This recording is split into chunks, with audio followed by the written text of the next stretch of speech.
Hello మామ నమస్తే. So మనం పెద్దపల్లిలో ఉన్నాం. పెద్దపల్లిలోని కూనాం రోడ్డుకు అయితే మనకైతే కొత్తగా అయితే బ్రిడ్జ్ అయితే కన్స్ట్రక్షన్ చేయబడుతుంది కదా. సో ఇక్కడ నుంచి అయితే మనం అయితే బయలుదేరిపోయినాం. సో ఇప్పుడు మనం ఎక్కడికి వెళ్తున్నాం అంటే నిమ్మనపల్లి, కొదురుపాక, నారాయణపూర్ అటు సైడ్ అయితే వెళ్తున్నాం. సో ఇప్పుడు మీకైతే చూపెడతా విలేజెస్ ఎలా ఉంటాయో. ఇక అటు సైడ్ అయితే మనకు 2-3 పనులు ఉండే. సో అలాగే ఒక చిన్న బ్లాగ్ కూడా చేద్దామని చెప్పేసి వీడియో అయితే ఆన్ చేయడం స్టార్ట్ చేసినాం.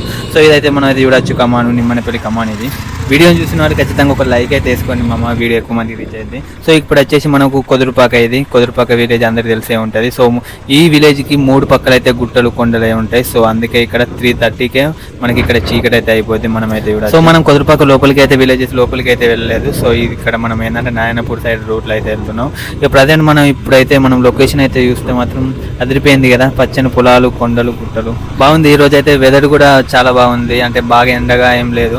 సో కొంచెం చల్లటి గాలి అయితే వస్తుంది. ఇక పక్కన ప్రకృతిని చూసుకుంటూ అలా అయితే వెళ్ళిపోయినా సరంగి బటన్ చూసి షాక్ అయినా. ఇక మరి రోడ్డు మీద కట్టేసారు. ఇక జర అయితే ఇక మరి అది అటు ఇటు కదిలితే పరిస్థితి వేరే ఉంటుండే. ఇక సరేలే మొత్తానికి అయితే మనం అయితే రిటర్న్ అయిపోయినాం మామ.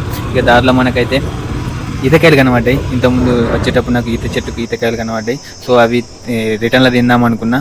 ఇప్పుడు అందుకే ఆపేసిన బండి. సో మీలో ఎంతమందికి ఈతకాయలు అంటే ఇష్టమో కమెంట్ అయితే వేయండి. ఈతకాయలలో చాలా విటమిన్స్ అయితే ఉంటాయి పుష్కలంగా. అవి ఏంటి నాకు కూడా తెలియదు.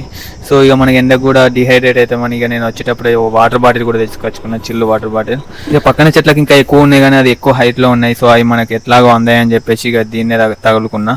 ఇక మొత్తానికి అయితే ఈ చెట్టుకి అయితే పండినే ఉండే. సో మనకైతే కొన్ని దొరికినాయి. కష్టపడుకొని అయితే తెంపుకున్నా. ఒకట తీసుకొని 2 దెబ్బలు తెంగిన వాళ్ళ కథం. ఇక్కడైతే కిందనైతే పడ్డాయి ఈతకాయలు. మొత్తానికి అయితే నేను తిన్నా. స్వీట్గానే ఉన్నాయి. టేస్ట్ అయితే బాగుంది. ఇదే ఫస్ట్ టైం ఈ సీజన్లో తినడు. సో మీరు హెల్మెట్ పెట్టుకునేటప్పుడు అయితే ఇలాంటి క్యాప్ ఒకటైతే యూజ్ చేయండి మామ, ఎందుకంటే హెయిర్ ఫాల్ కాకుండా ఉంటుంది. మనమైతే ఈతకాయలు అయితే చూడొచ్చు, చాలా బాగున్నాయి. 4 ఈతకాయలు తిన్నానో లేదో దెబ్బకు దాహం వేసింది మామ. సో మొత్తానికి అయితే వాటర్ బాటిల్ తీసుకున్నాం కాబట్టి మనం సేఫ్ అయినాం. ఎందుకంటే ఈ రూట్లో ఎక్కువ నాకైతే షాప్స్ ఏం కనవలేదు. ఈతకాయలు తింటా అంటే నాకు డౌట్ వచ్చింది మామ. ఈతకాయలు ఇంగ్లీష్లో ఏమంటారు?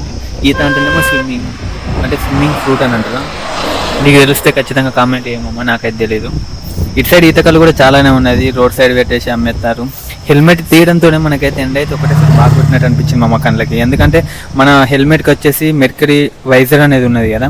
సో అది బయట నుంచి మన ఫేస్ని అయితే కనబడనివ్వదు, కానీ మనకు లోపల నుంచి మాత్రం మంచిగా కూల్గా క్లైమేట్ మాత్రం అంటే అంత ఎండగా అయితే కనబడది. సో ఎండాకాలంలో మాత్రం మంచిగా యూజ్ అయ్యింది. సో చేంజ్ చేసుకోండి బెటర్.